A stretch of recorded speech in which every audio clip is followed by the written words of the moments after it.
Hello बच्चों, कैसे हो सभी। स्वागत है आपका GIS की ऑनलाइन क्लास में। हम class 10th math Hindi medium चल रही है अपनी, और हमने अपनी पिछली वीडियो में अपनी जो 5वीं प्रश्नावली है समांतर श्रेणी वो हमने स्टार्ट कर दी थी। तो समांतर श्रेणी में हमने क्या पढ़ लिया था?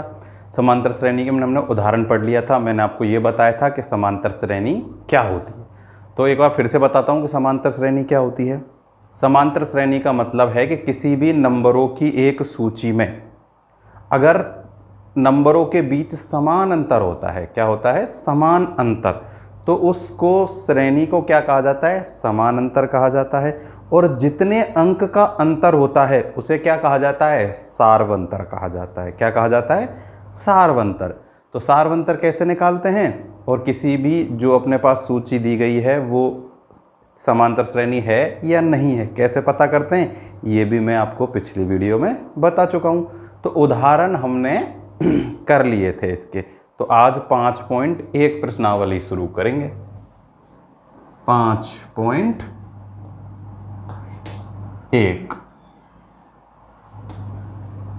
ठीक है, तो देखो 5.1 का पहला सवाल, बिल्कुल छोटे छोटे से सवाल हैं, बहुत जल्दी जल्दी होते जाएंगे।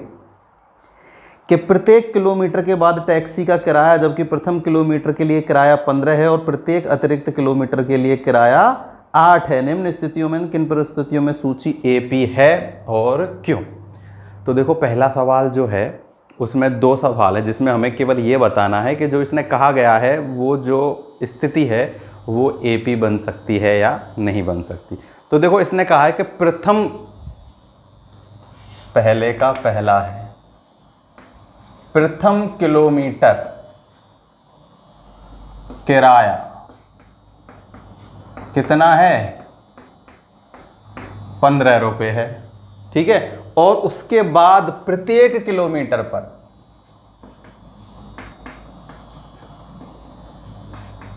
किराया कितना हो जाएगा?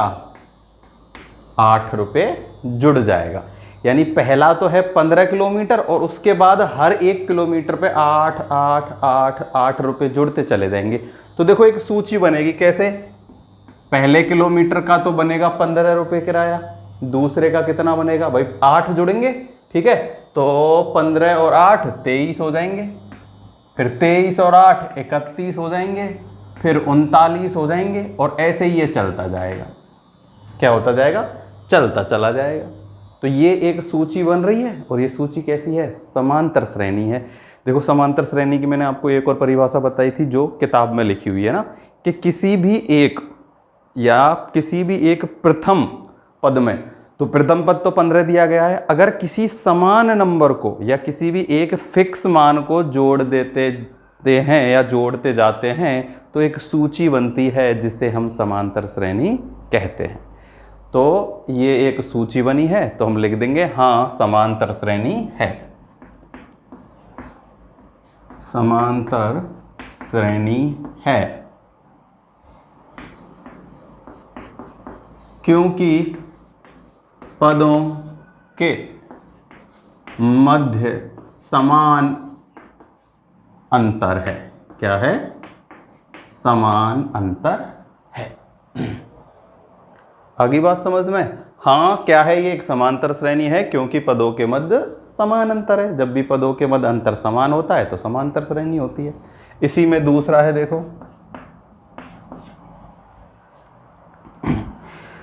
दूसरा क्या कह रहा है? अच्छा, इसमें 4 हैं। किसी बेलन में उपस्थित हवा की मात्रा जबकि वायु निकलने वाला पंप प्रत्येक बार बेलन की शेष हवा का 1/4 भाग निकालता है। देखो क्या है? एक बेलनाकार कोई आकृति है जिसमें हवा भरी हुई है। ठीक है, तो जैसे ही हम उस हवा को दबाएंगे ना, तो जितना उसमें हवा है उसका 1/4% वो क्या कर देता है? बाहर निकाल देता है। देखो संख्या समान है, कंफ्यूज होने की ज़रूरत नहीं है। संख्या समान है लेकिन अंतर आता चला जाएगा। कैसे? देखो मान लो कोई चीज़, हवा उसमें भरी हुई है, हम परसेंटेज से बात करते हैं पहले। ठीक है, कि उसमें क्या भरी पड़ी है? 100% हवा भरी पड़ी है। कितनी? 100%। ठीक है, तो जैसे ही हमने एक बार दबाया तो 1/4% निकल गई, यानी कि कितनी बार हो गई? 25% बाहर हो गई। कितनी हो गई 25%। अब इसमें कितनी बची है 75% बची है, जब 25% बाहर हो गई। ठीक है, अब इसको जब दबाएंगे तो इसका 1/4% जाएगा, इसका 1/4% नहीं जाएगा। तो 75 का 1/4% 25 तो होगा नहीं, होगा क्या, नहीं होगा, क्योंकि 100 का होता है 1/4। ठीक है, तो 75 का कितना हो जाएगा, 75 का निकाल लो 1/4, 75 में 4 का भाग दे के देख लो, ये हो जाएगा 4 एकम 4 बचे 3, तो ये हो जाएगा 8, 4 पंती 4 10,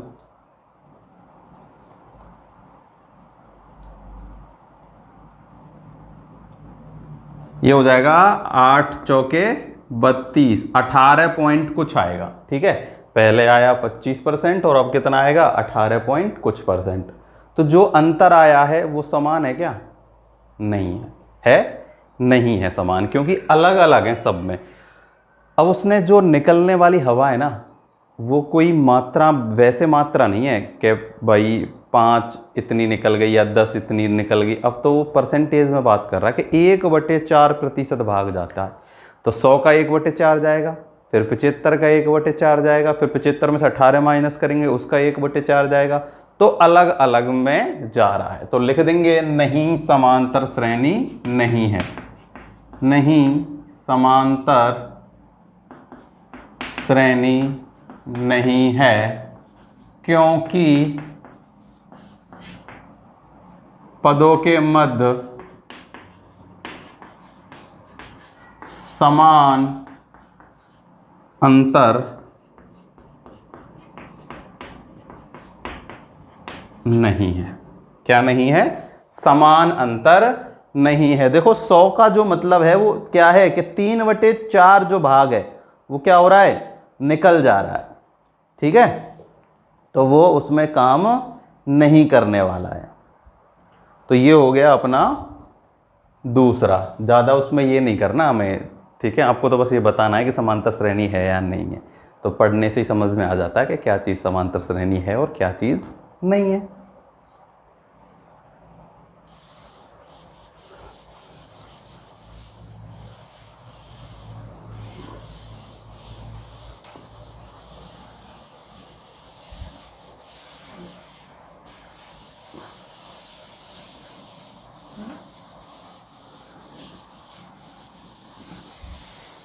देखो इसी में तीसरा सवाल है, प्रत्येक मीटर की खुदाई के बाद एक कुआं खोदने में आई लागत, जबकि प्रथम मीटर खुदाई की लागत 150 है और उसके बाद प्रत्येक मीटर खुदाई की लागत 50 रुपये बढ़ जाती है। देखो एक कुआं खोद रहे हैं, ठीक है, तो कितने पर, 1 मीटर की खुदाई, प्रथम 1 मीटर की, प्रथम 1 मीटर की खुदाई का खर्चा बराबर है 150 रुपये, और उसके बाद खोद दी गई प्रत्येक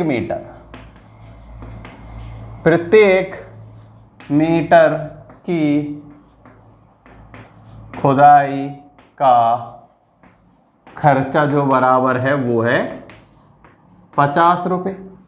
ठीक है, तो अब एक सूची बनेगी और वो देखना है कि समांतर श्रेणी है या नहीं है। तो देखो पहला जो 1 किलोमीटर है वो तो था 150 रुपये, फिर जब 1 किलोमीटर और खोदा तो 50 और जुड़ गए 200, फिर 50 जुड़ गए 250, फिर 50 जुड़ गए 300, फिर 50 जुड़ गए 350, और जितना खोदेंगे उतना ही चलता जाएगा।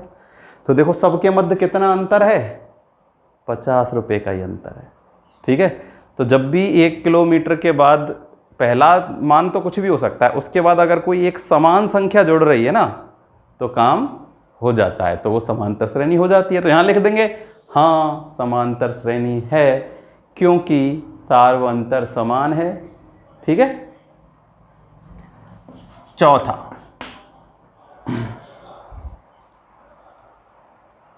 इसने कहा है खाते के प्रत्येक वर्ष का मिश्र धन, जबकि 10,000 रुपये की राशि का 8% वार्षिक की दर से चक्रवर्ती ब्याज पर जमा किया जाता है। चक्रवर्ती ब्याज पर क्या हो रहा है, वो हर साल जमा हो रहा है। ठीक है, देखो फिर प्रतिशत की बात आ गई।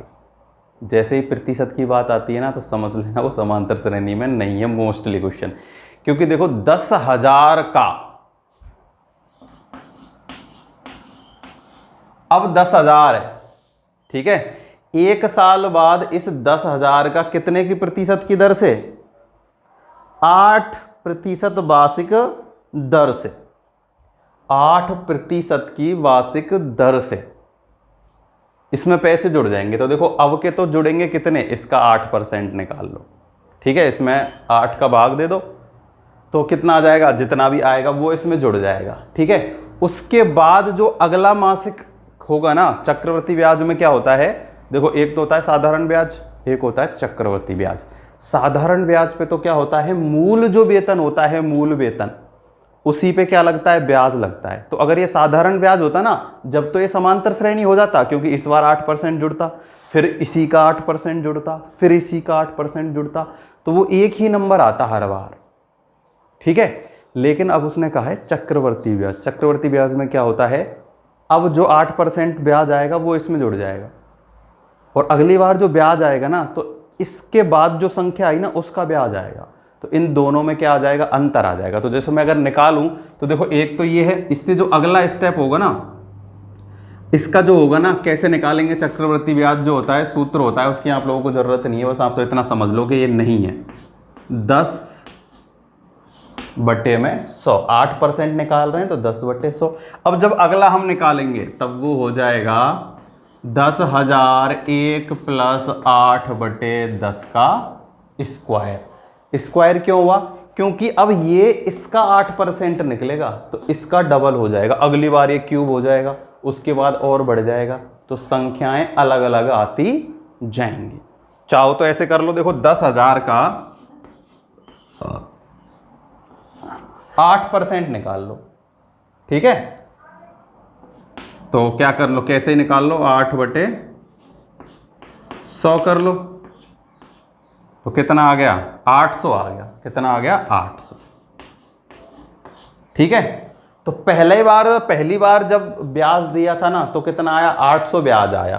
तो देखो पहली जो संख्या बनेगी ना वो तो बनेगी, ये तो 10,000 था ही, अब जो दूसरी बनेगी वो बनेगी 10,800, पर अब जो ब्याज आएगा अगली बार वो 10,800 का आएगा। कितने का आएगा, 10,800 का 8%, यानी 2 जीरो से 2 जीरो, 8 8 64 का 4 हासिल लगी 6 और ये हो गया 8। तो पिछली बार ब्याज था 800 रुपये, अब ब्याज हो गया 864। तो जो अगली संख्या आएगी वो आएगी 10,864। तो देखो तीनों में अंतर आ गया, आया नहीं आया, यहाँ तो 10,000 था, यहाँ 10,800, यहाँ हुआ है, मतलब इसी में जोड़ेंगे 800 तो ये हो जाएगा 1,664।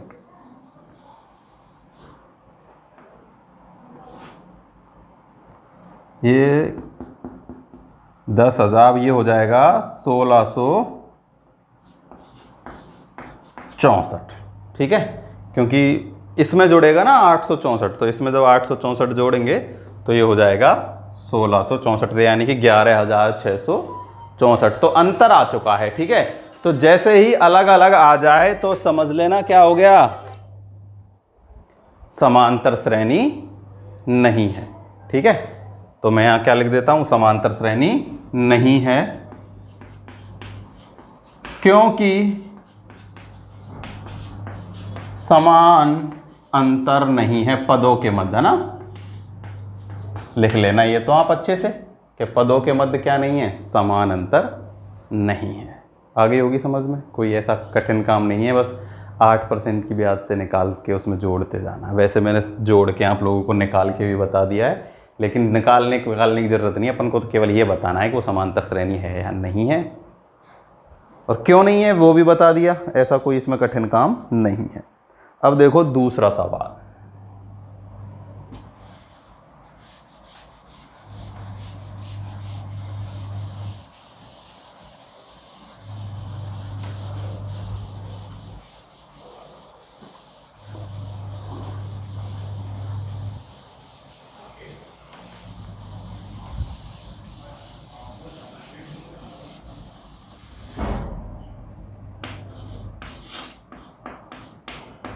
देखो दूसरे सवाल में क्या करना है, दी हुई एपी में उसने कहा गया है कि जो दी हुई है ना वो एपी है, यानी समांतर श्रेणी है पहले से ही।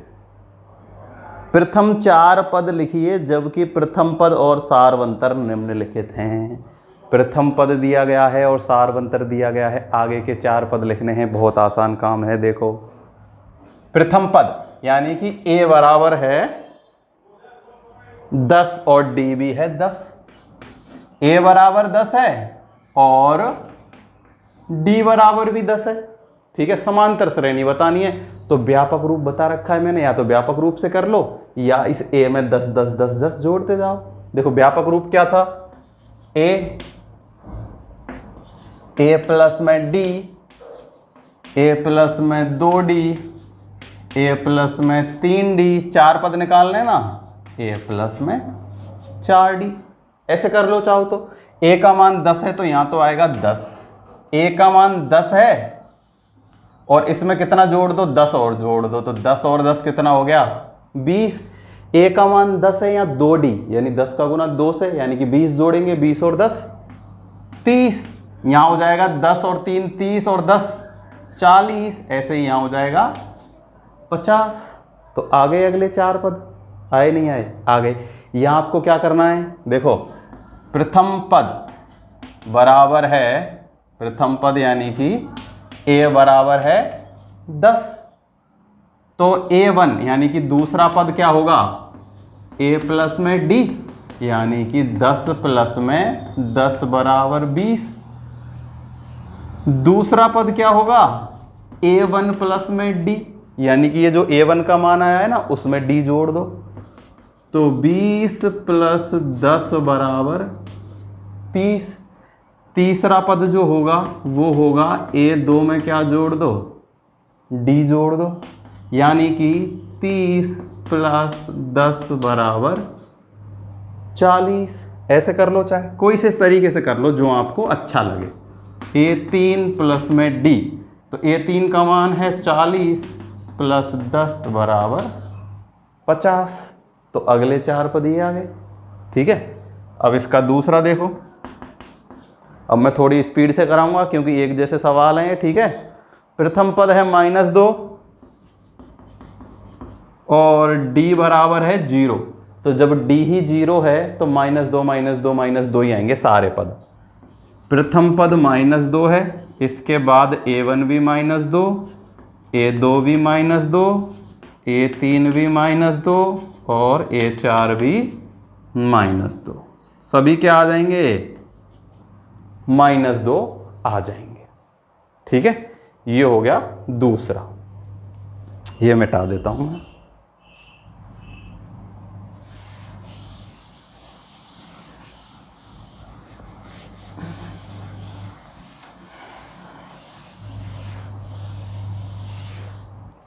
अब देखो तीसरा क्या कह रहा है, ये तीसरा कह रहा है प्रथम पद है 4 और d है -3, a बराबर है 4 और d बराबर है -3। तो a बराबर तो 4 है, अब a1 निकालेंगे, तो a1 कैसे निकालेंगे, a प्लस में d, तो a प्लस d, तो a का मान है 4 और यहाँ है d -3 है, तो -3 करेंगे तो आएगा 1। अब निकालेंगे a2, तो a1 में प्लस करेंगे d यानी कि a में जोड़ेंगे -3 तो आएगा -2। a3 निकालेंगे तो a2 में जोड़ देंगे d, तो -2 में -3 जोड़ेंगे तो -5 आ जाएगा। अब भाई जोड़ गुना बाकी तो कर लोगे, इनमें भी दिक्कत आएगी क्या, जोड़ने में -2 और -3 बराबर -5 होता है, नहीं आनी चाहिए, इनमें नहीं दिक्कत हो जाएगी, इनमें भी दिक्कत आ रही है। तो a4 बराबर हो जाएगा a3 प्लस d बराबर -5 और -3 बराबर -8। तो ये 4 पद आ गए, 1 -2 -5 और -8। माइनस में बढ़ते जा रहे हैं क्योंकि सारवंतर क्या था, -3 था। ठीक है, अब ये कौन सा था, तीसरा। अब है चौथा, a बराबर -1 और d बराबर 1/2। ए बराबर -1 और डी बराबर 1/2। तो 1/2 प्लस का है, प्लस का है। तो अगले 4 पद देखो कैसे निकलेंगे। a1 निकालेंगे तो a प्लस में जोड़ेंगे d, यानी कि -1 और प्लस का 1/2। तो क्या बचेगा, माइनस का 1/2 बच जाएगा। ठीक है। अब a2 जब निकालेंगे तो a1 में जोड़ देंगे d, तो माइनस का 1/2 और प्लस का 1/2 कट जाएंगे, कितना आ जाएगा, 0 आ जाएगा। भाई माइनस प्लस के 1/2 कट गए। a2 में जोड़ देंगे d। ठीक है। तो a2 का मान है 0 और 0 में जोड़ो 1/2 तो आता है 1/2 ही। ऐसे ही चौथा निकाल लो। a3 में जोड़ दो d, तो 1/2 प्लस 1/2 बराबर 1। तो अगले 4 पद आए -1/2, 0, 1/2 और 1। अब देखो इसमें और है, कितना है, एक और बचा है, 5वां लास्ट, जिसमें a का मान तो है 1.25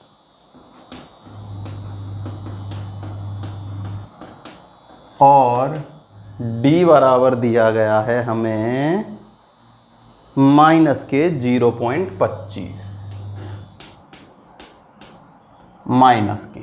ठीक है। तो यानी कि इसमें से हमें माइनस करते हुए चले जाना है। तो देखो बिल्कुल आसान है। a1 निकालेंगे तो सबसे पहले a प्लस डी करेंगे, यानी कि a.25। देखो यहाँ तो प्लस है लेकिन ये माइनस का है, तो यहाँ माइनस का ही आएगा, 0.25। तो बचेगा कितना, 1 बचेगा। अब a2 निकालेंगे तो a1 में जोड़ देंगे d, लेकिन d माइनस का है तो 1 में से माइनस करेंगे 0.25, तो बचेगा 0.75। फिर a3 में से माइनस करेंगे तो a2 प्लस d, यानी कि 0.75 में से माइनस करेंगे 0.25, तो कितना बच जाएगा, 0.50 बच जाएगा। एक पद और निकाल दो ऐसे ही। a3 में क्या जोड़ दो, d, यानी कि 0.50 में से माइनस कर दो 0.25, तो बचेगा 0.25। तो ये आ गए अपने 5वें के भी अगले 4 पद। ठीक है। और नहीं है इसमें, बस ये ही थे। तो इसमें ये भी माइनस का है ना, कौन सा, ये संख्या भी माइनस की है, मैंने इसको प्लस का लिख लिया था। ठीक है। तो ये गड़बड़ हो गई थोड़ी सी। देखो ये माइनस का है तो ये सब माइनस के होंगे, ये भी माइनस का होगा और ये संख्याएं थोड़ी सी बदल जाएंगी, है ना, क्योंकि माइनस माइनस जुड़ जाते हैं, है ना। मैंने क्या है, चिन्ह गलत लिख लिया था। तो देखो यहाँ जो आएगा ये जुड़ेंगे तो ये हो जाएगा माइनस का 1.50। अब माइनस के 1.50 में जोड़ेंगे माइनस के 0.25, तो ये आएगा माइनस का 1.75। 1.75 में माइनस के में फिर से जोड़ेंगे माइनस के 0.25, तो ये हो जाएगा माइनस के 2। आ रही है बात समझ में, माइनस माइनस जुड़ जाते हैं और जैसे ही माइनस माइनस जुड़ते हैं तो माइनस का माइनस ही होता है, जोड़ने में गुना करने पे प्लस बनता है वो। ठीक है। तो ये माइनस के 2 और माइनस के 0.25, तो ये हो जाएगा 2.25 माइनस के। तो माइनस का 1.50, 1.75, माइनस के 2 और माइनस के 2.25। फिर से चेक करते हैं, माइनस का ही है ना, बिल्कुल माइनस का ही है। तो हो चुका है दूसरा सवाल कंप्लीट। एक एक पद ज़्यादा ही निकाला है मैंने, कोई दिक्कत बात नहीं है, कम नहीं निकालना, ज़्यादा निकाल दो।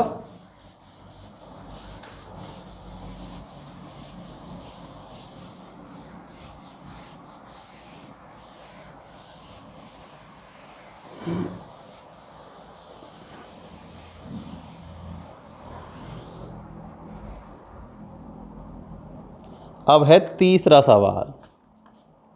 देखो तीसरे सवाल एपी के प्रथम पद तथा सार्व अंतर लिखिए। अब हमें प्रथम पद और सार्व अंतर निकालना है, ठीक है, तीसरे के पहले में, मतलब तीसरे के सब में। वो समांतर श्रेणी हमें दी गई है, ठीक है, कोई ऐसी घबराने की बात नहीं है। तो दिया गया है 3 1 -1 और -2, 3 1 -1 और -3, ठीक है। प्रथम पद यानी कि a बराबर तो है कितना 3, और d बराबर क्या कर लो, a1 में से a माइनस कर लो, यानी कि d बराबर आ जाएगा 1 में से -3 करेंगे तो -2। सार्व अंतर को मैं d से लिख रहा हूं, ठीक है ना, ऐसे टेंशन लेने की जरूरत नहीं है। a बराबर प्रथम पद और d बराबर सार्व अंतर। तो a तो प्रथम पद है, d क्या किया मैंने, 1 में से 3 को माइनस कर दिया। आप चाहो तो -1 में से -1 को माइनस करना, तब भी -2 आएगा। -3 में से -1 को माइनस करना, तब भी -2 ही आएगा, ठीक है। अब इसी का दूसरा -5 -1 -3 -7, -5 -1 और 3 और 7, ऐसा ही है, ऐसा ही है। तो प्रथम पद यानी कि a बराबर तो है -5, सार्व अंतर d बराबर क्या होगा, -5 में -1 में से माइनस कर देता हूं, -5, तो -1 में से माइनस करेंगे -5, तो ये हो जाएगा -1 और +5 बराबर 4। तो d बराबर अपने पास आ चुका है 4, सरल है। अब निकालते हैं तीसरा,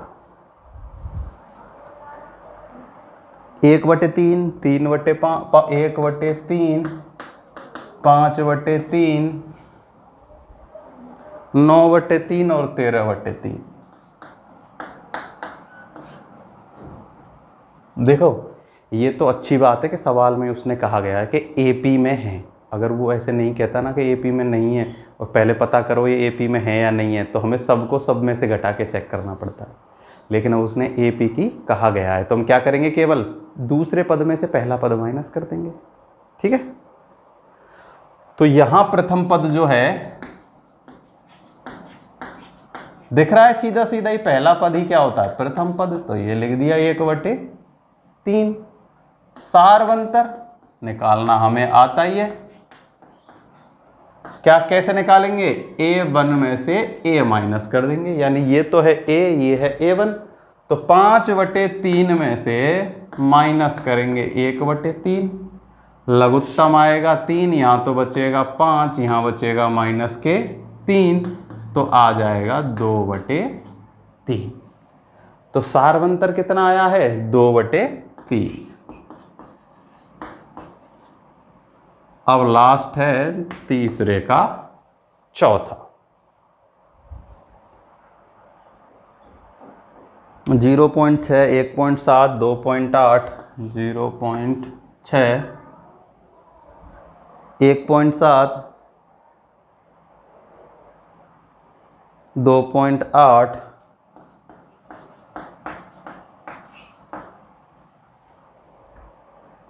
और 3.9,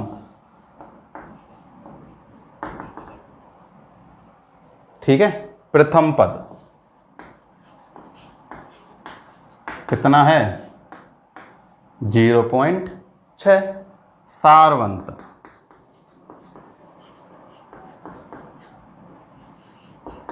कैसे निकालेंगे, इसमें से इसको माइनस कर दो, तो 1.7 में से माइनस करो 0.6, तो कितना बच जाता है, 1.1। डी बराबर आया 1 पॉइंट है, ये है ना, क्या है, पॉइंट।